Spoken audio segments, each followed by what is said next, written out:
हाय, hello, नमस्कार, happy friendship day.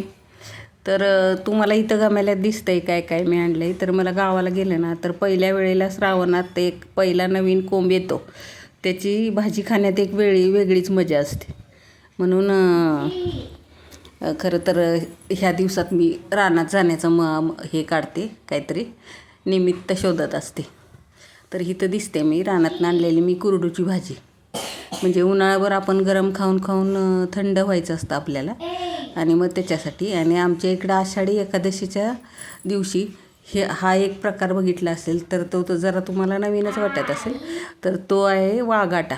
वाघाटे म्हणून वाघाट्याची भाजी कधी जर कुणी सर्च केली तर आता ही सगळ्यात छोटी छोटी आली, त्यावेळेला इतका त्याला दर असतो की ही छोटी छोटी एवढी मला 100 रुपयाची मिळाली.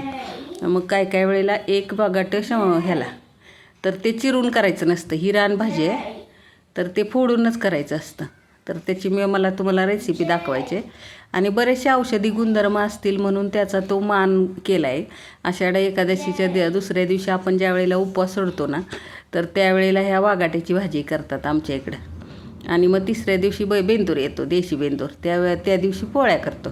मग त्या दिवशी पळसाच्या झाडाच्या मुळ्या चिचून आणलेल्या असतात. तर आता वाघाट्याच्या भाज्याची रेसिपी सांगते तुम्हाला. एकदम मोठा 1-1.5 कांदा चिरून घ्यायचा बारीक, तो तेलात टाकायचा आणि ती वाघाटी खलबत्त्याच्या दगडानं चेचून घ्यायची आणि तसेच तुकडे करायचे. थोडंसं कडवट लागतं पण, आणि तुरीची डाळ मुठभर घालायची त्याच्यात. आणि कांदा भरपूर चिरून टाकायचा, परतून घ्यायचा कांदा. आपला जो रोजचा मसाला असतो तो चटणी, मीठ, हळद असं टाकायचं, जिरे, आणि त्याच्यात ती वाघाटी टाकायची. आणि मग ते पाणी ओतून द्यायचं. पण त्याला मंद गतीने इतका हळूहळू शिजून द्यायचं की त्याचा अर्क उतरला पाहिजे. कदाचित पूर्वीच्या लोकांना असंच काहीतरी माहिती असेल. आता कशी सगळी शहर सोडून सिटीत पळाली माणसं, त्यामुळं ह्यांना ह्या अशा भाज्या माहिती नसतात.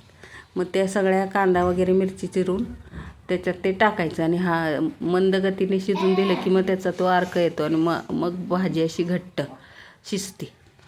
आणि त्याच्यावेळी मग गरम गरम भाकरीबरोबर खायची. तर तुम्ही जर हे कधीतरी पाहिलं नसेल तर कधी, आता सिटीत वगैरे हे बघायला मिळतच नाही. आणि शक्यतो पावसाळ्यातच हे कुठंतरी मिळतं. ज्यांना माहिती आहे ते भाजी त्यातल्या त्यात आणून त्याची करतात. गावाकडंच हा प्रकार चालतो, आपल्याला हा सिटीत माहिती नाही. मग मला ह्यावर्षी कदाचित पोरांना, ह्या नवीन पिढीला दाखवायचीच असते की वाघाटं म्हणजे काय, वाघाट्याचा काय प्रकार असतो.